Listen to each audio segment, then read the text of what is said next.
سلام همه بچه ها، خوش اومدید به ویدیویی از Great Lessons by ابوالفضل. من ابوالفضل هستم. قبل از شروع ویدیو حتما کانال رو سابسکرایب کنید و اون زنگ برای فالو از ویدیوهای بعدی ما حتما باخبر بشید. میریم سراغ ادامه ویدیو. مایکل جردن در 17 فوریه 1963 در بروکلین نیویورک متولد شد. دوران کودکی او پر از چالش بود. حتی در دوران دبیرستان از تیم بسکتبال مدرسه رد شد.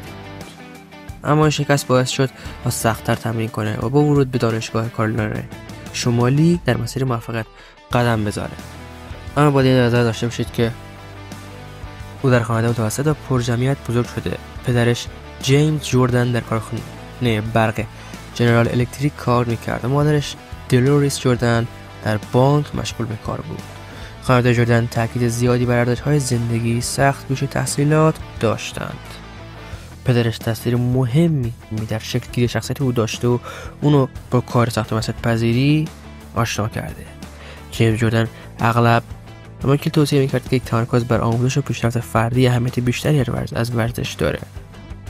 او همینطور در دوران کودکی رقابتی با برادرش داشت که این رقابت دوستانه بهش انگیزه برای قوی شدن میداد. قبل بسکتبال هم بیسبال و فوتبال آمریکایی فعالیت داشته و بعدش تصمیم گرفت که بسکتبال وارد بشه. مایکل در سال 1984 به تیم شیکاگو بولز پیوست و با عملکرد درخشانش این تیم رو به 6 قهرمانی NBA رسوند. او با 5 جایزه MVP و 10 بار بهترین گلزن لیگ و 2 مدال طلای المپیک نام خودش در تاریخ بسکتبال جاودانه کرده و سبک بازی جذاب و بی‌نظیرش بسکتبال رو به یک ورزش جهانی تبدیل کرده. همینطور همین فرد 14 بار مسابقات آل استار در 43 بار عنوان MVP آل استار رو به دست آورده. این بازیکن چالش زیادی داشته.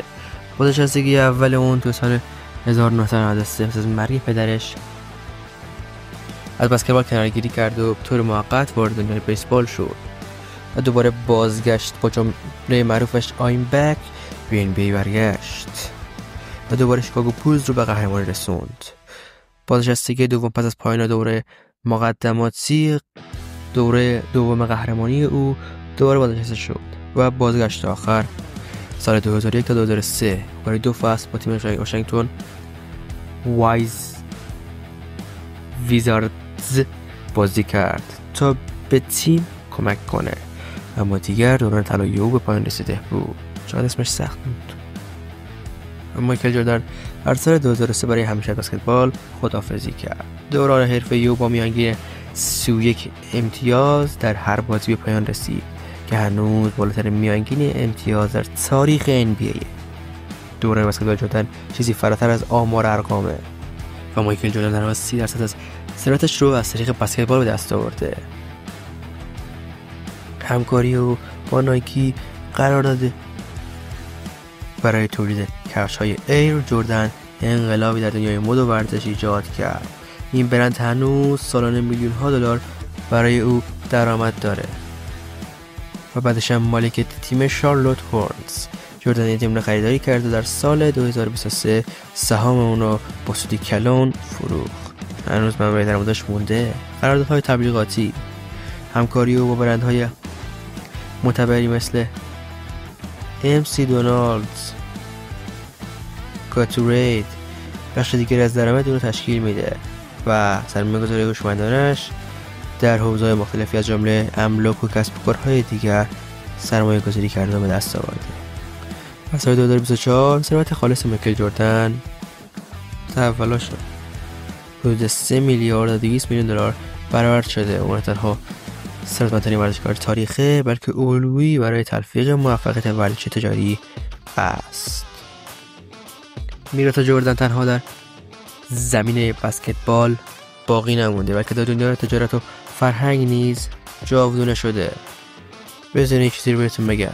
مایکل جردن نمادیه که نشون میده چگونه با تلاش و خلاقیت و مدیریت هوشمندانه میتونید نه تنها در یک زمینه بلکه در زندگی و به قله های موفقیت رسید.